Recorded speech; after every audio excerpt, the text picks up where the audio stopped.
I posted a picture of the Bernie rally and said, like, I thought this was inspiring because it genuinely was. I saw you quote tweet it and I was like, oh, he must be shadowboxing his mentions on this one. You bet I was. You bet. Not shadowboxing, boxing.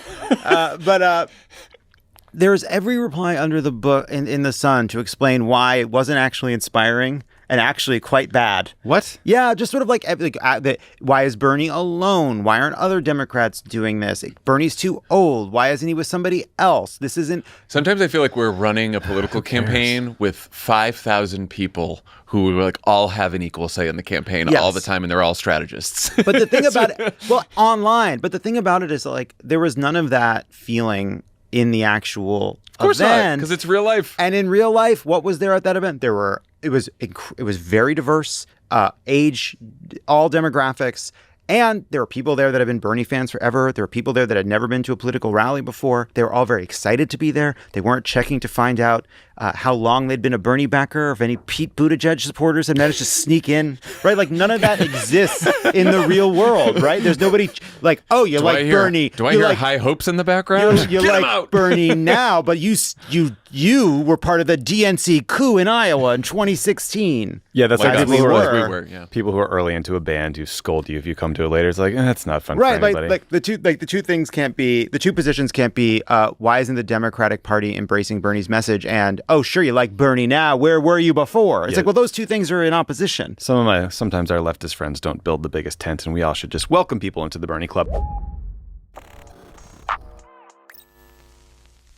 That was a conversation that took place on the March 11th episode of Pod Save America, and as you saw, the Pod Save bros were a little bit frustrated with the leftists who are reluctant to embrace their newfangled status as Bernie bros. And look, I get it.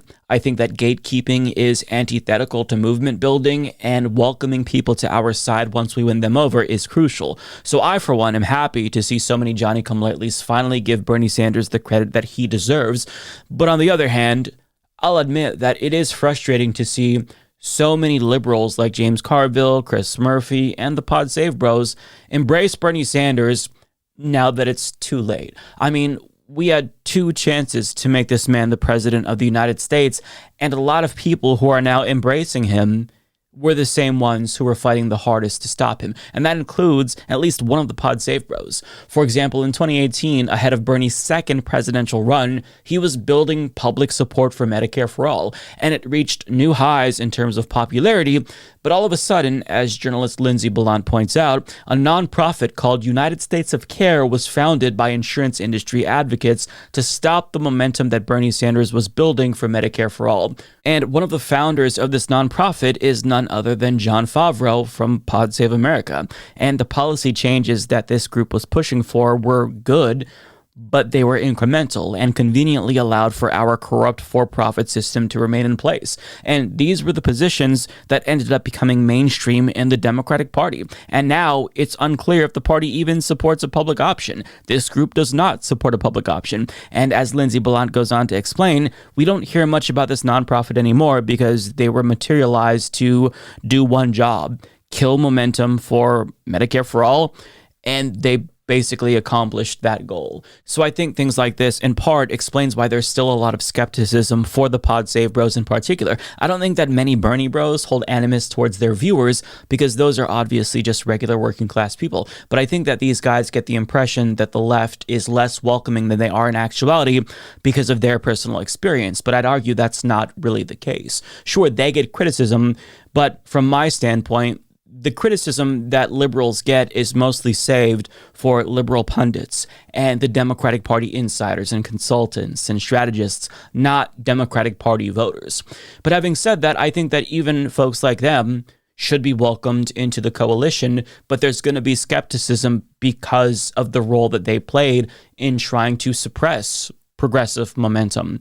But I will say that, one thing that they could do that would be seen as a good faith gesture towards the left, if they're serious about adopting a more Bernie Sanders style of politics, is to endorse actual fighters who want to do what Bernie Sanders is trying to do, who's not afraid to confront fascists. The person I'm talking about, who I'd love to see them endorse, is Zohran Mamdani, a New York State Assembly member who is currently the main competitor to Andrew Cuomo in New York City's mayoral race. And if you think that Bernie's politics are the way forward and you're serious about that, allow me to introduce you to the next iteration of this style of politics. How many more New Yorkers will you detain? How many more New Yorkers without charge? Do you believe in the First Amendment? Do you believe in the First Amendment, Tom Homan? When we asked Tom Homan, all he had to answer for that cruelty was a smirk. Because there is no answer for taking a man from his pregnant wife, who is due to deliver their newborn child in a month, from their Columbia University apartment, a day after that same man, Mahmoud Khalil, wrote to Columbia University and said he feared for his life. The cowardice that is on display across our city and our state is unacceptable. New Yorkers are looking to us. They are looking to their leaders for courage and for conviction. And what they are finding instead is collaboration. And that is just simply unacceptable. And that is exactly the kind of person that we need right now. So many elected Democrats aren't just refusing to fight, which would be bad in and of itself, but they are actively collaborating with fascists.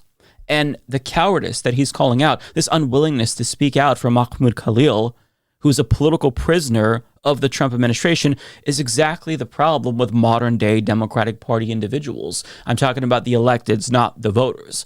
Now, previously, Democratic Party strategists and probably, the Pod Save America bros would fight to stop somebody like Mamdani from ever getting power. But I mean, if you're serious about beating fascists and you think Bernie Sanders truly does have the ticket to victory for Democrats, prove it to us. Support Mamdani. Bring him on your show. Mainstream him with Democratic Party voters who are desperate for fighters like him. And it doesn't really matter where you land politically within the Democratic Party's base.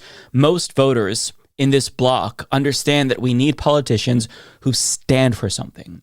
And I get the sense that the Pod Save bros now feel the same way. At least that's what I took away from their commentary about Bernie Sanders. But also good for Bernie for filling a space and giving people a place to go to get excited and fired up. Well, I think that's great. In House districts that Republicans won by only a few votes. And more Democrats should be doing that. Absolutely. Whether you like Bernie's politics or not, here's a guy who has not changed anything about himself and doesn't want to, doesn't care how you feel about it, is completely comfortable in his own skin, and he's going around drawing these big crowds, just old traditional style. Just go and do a rally, and you talk to people, and everyone's like, "This is great." He didn't figure out the TikTok trend. He didn't figure out exactly how to do an explainer video that's vertical video. He's not like, we got to stop the oligarchy. No cap.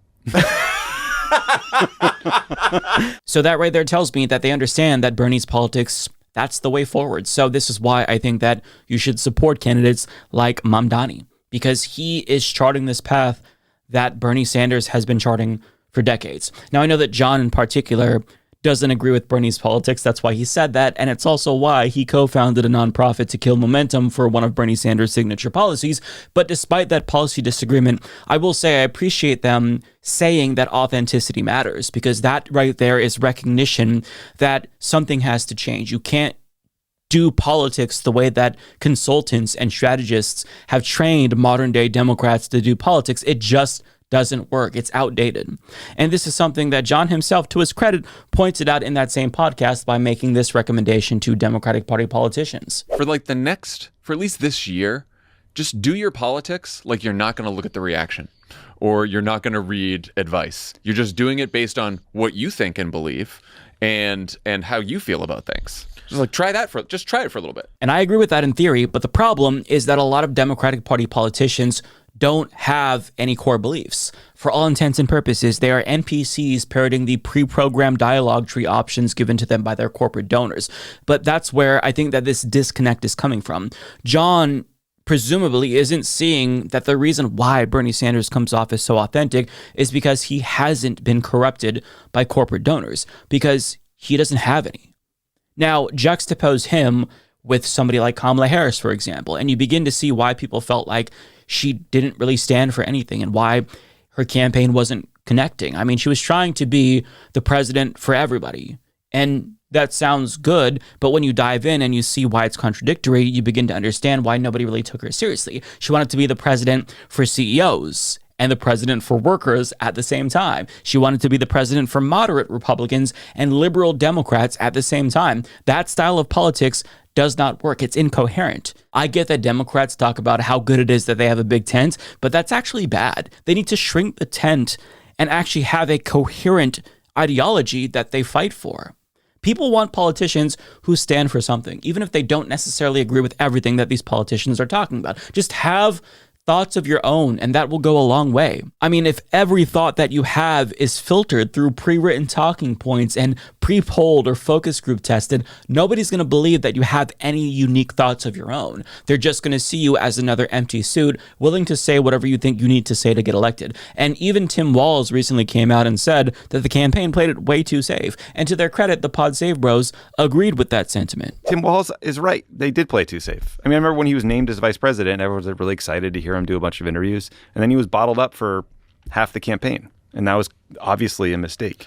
Yeah, the being afraid of taking on some of the more controversial policy issues that the Trump campaign was making big, under the hope that you ignore that, you push that down, you campaign on your most effective messages. That was a smarter, safer thing to do. It turns out that didn't work. Totally agree. But with that being said, I think that it's worth noting that we can tell the difference between a politician who's genuine and a politician who's trying to fake it to make it. That's why you can't just start cursing more or rolling up your sleeves more frequently to try to come off as one of the normies, because that's not going to work. We can smell the bullshit. One example is Gavin Newsom. One of the criticisms of Kamala Harris's campaign was that she didn't do enough long-form interviews on podcasts and whatnot.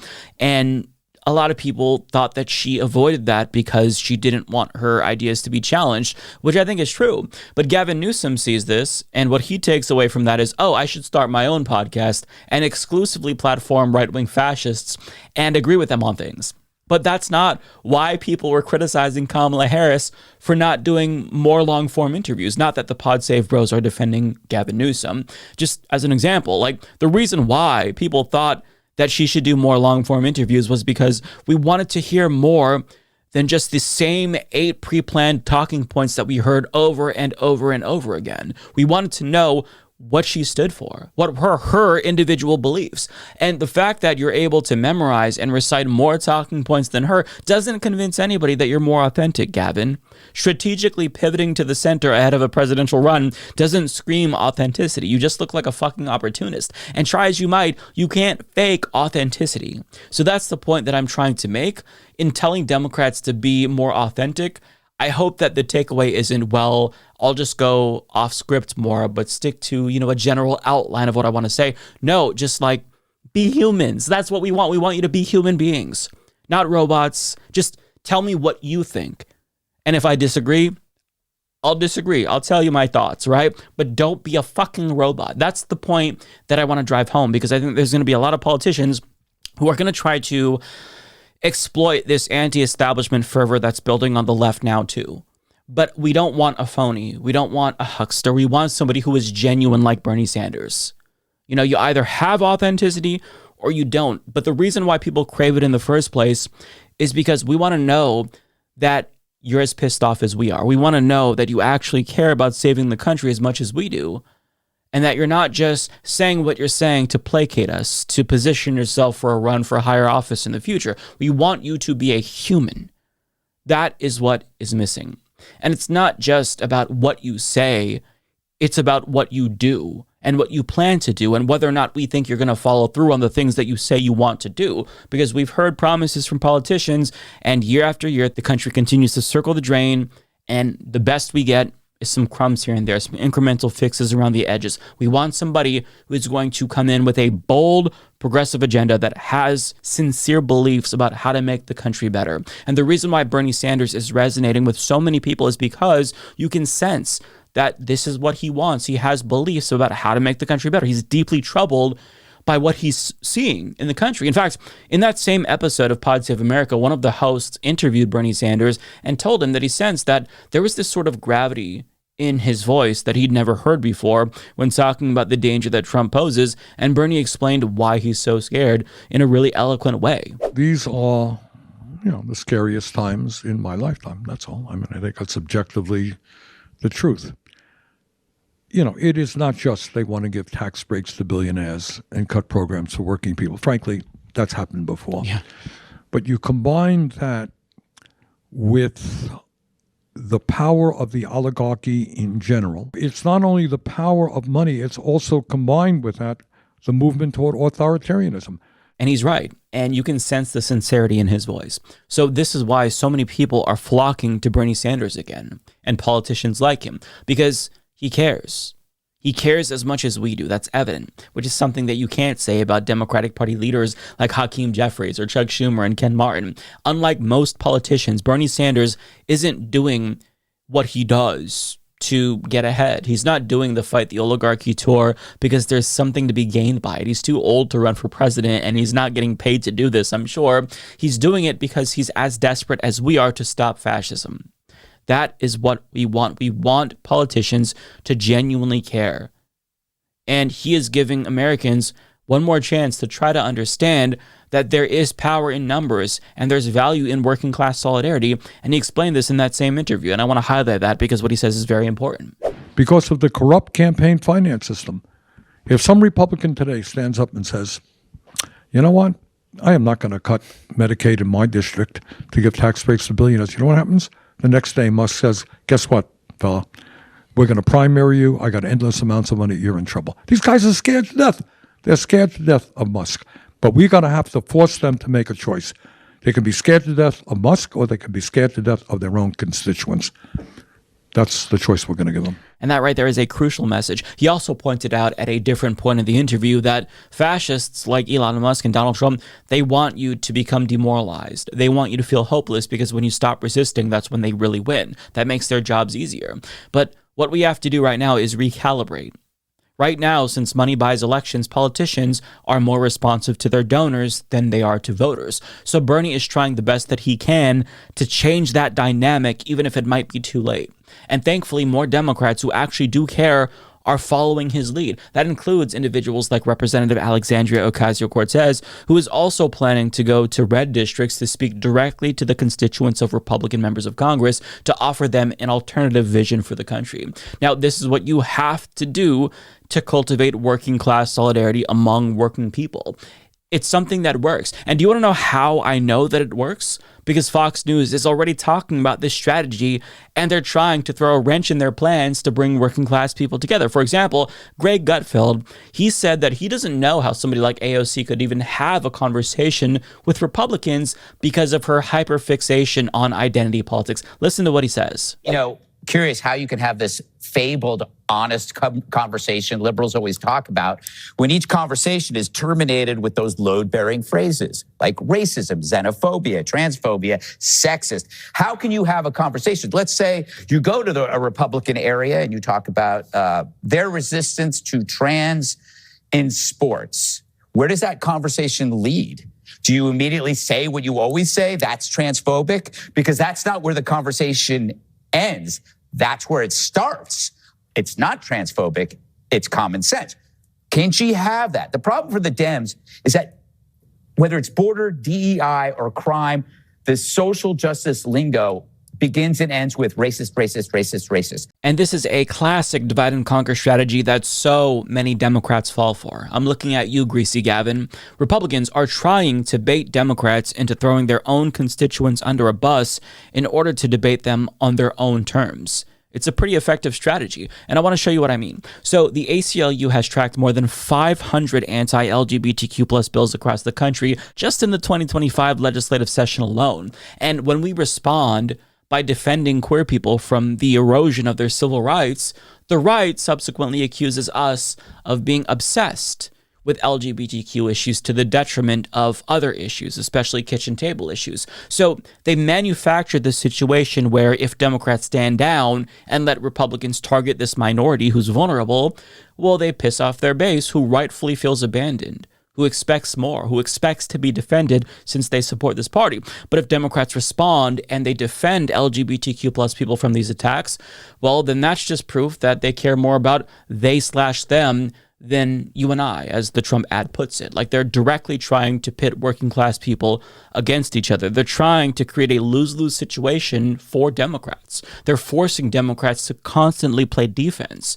And Democrats fall for it way too much. But the goal here is to get regular people to think that politics is a zero-sum game and that every second Democrats spend defending trans rights is a second that they could have spent defending working-class cis people. And this isn't the only group that they target, by the way. I mean, during the Reagan era, he would conjure up images of welfare queens, i.e. black single mothers, and claim that they're not working and they're sucking up all the resources that you're paying for with your tax dollars. And it was an effective tactic to get white people mad at black people. This is what they have always done. They benefit from bigotry and racism and xenophobia and transphobia and homophobia and all the phobias and isms.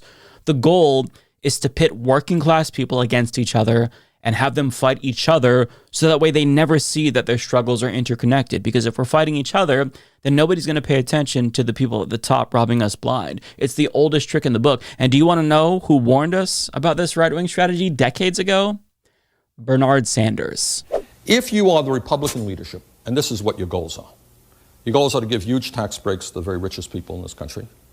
Your goals are ultimately to privatize Social Security so that Wall Street can make money from that. Privatize Medicare so the insurance companies can make more money. Privatize education. Do away with public schools.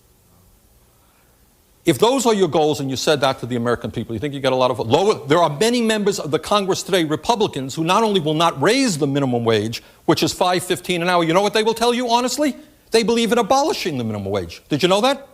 Check it out. Telling you the truth. So that if Americans can work for $3 an hour or $2 an hour, not a problem. Now, if you had an agenda like that and you went before the American people, tax breaks for the rich, destruction of Medicare, destruction of Social Security as we know it, lowering the minimum wage or abolishing it, how many votes do you think you'd get? Not a whole lot. Maybe the richest 1% would vote for you.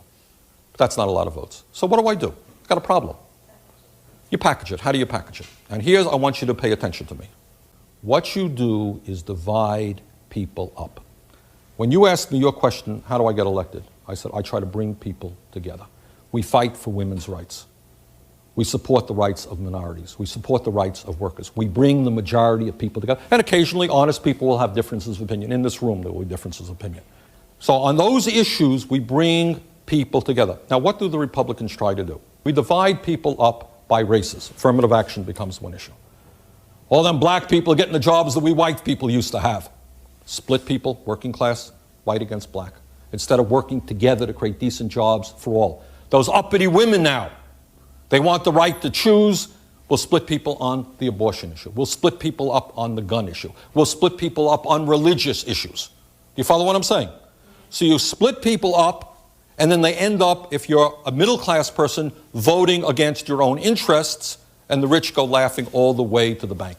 Our job is to say, let's focus on basic economic issues. How do we expand the middle class? This is a great country. Why is it the average American is working longer hours for low wages than 30 years ago? Let's talk about that. And decades later, they haven't changed a thing. Same policies, same tactics. It's been happening for a very long time. But that's why it's so important to build working class solidarity so people understand that trans people and immigrants and people of color are exploited by the same system that exploits everyone else. And if you show up for them, they're going to show up for you. Liberation for them is liberation for the rest of us.